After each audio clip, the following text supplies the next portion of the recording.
so much hatred. If there was any fear there, it was completely covered, buried so deep I couldn't get to it. Was your life a life of crime? Exactly. I was in the reform school off and on many times in juvenile, county jails.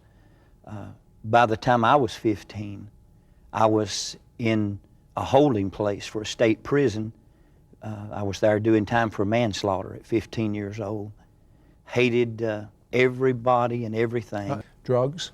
Drugs, crime. Alcohol? Alcohol. Were you addicted or just a social drinker? I was addicted, extremely addicted to speed and alcohol.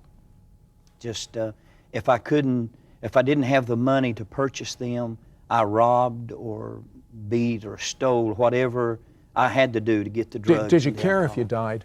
No care at all.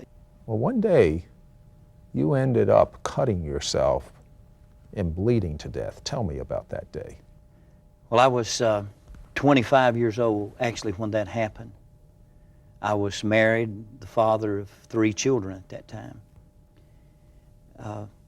The life of crime had escalated many times to the point of where my wife would have to leave for her own safety.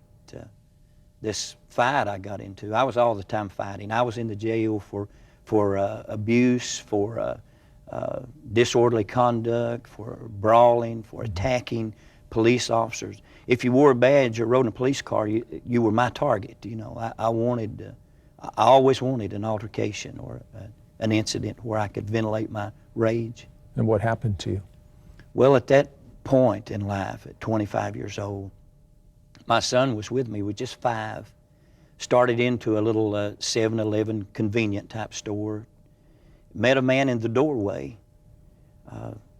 He pushed on the door. I pushed on the door. That's all it took to ignite me. And I just hit him. I just busted his head. Just knocked him down in the floor. And I'll tell you what, we're going to take a break right now, and I want you to find out what happened when the blood drained out and he saw hell.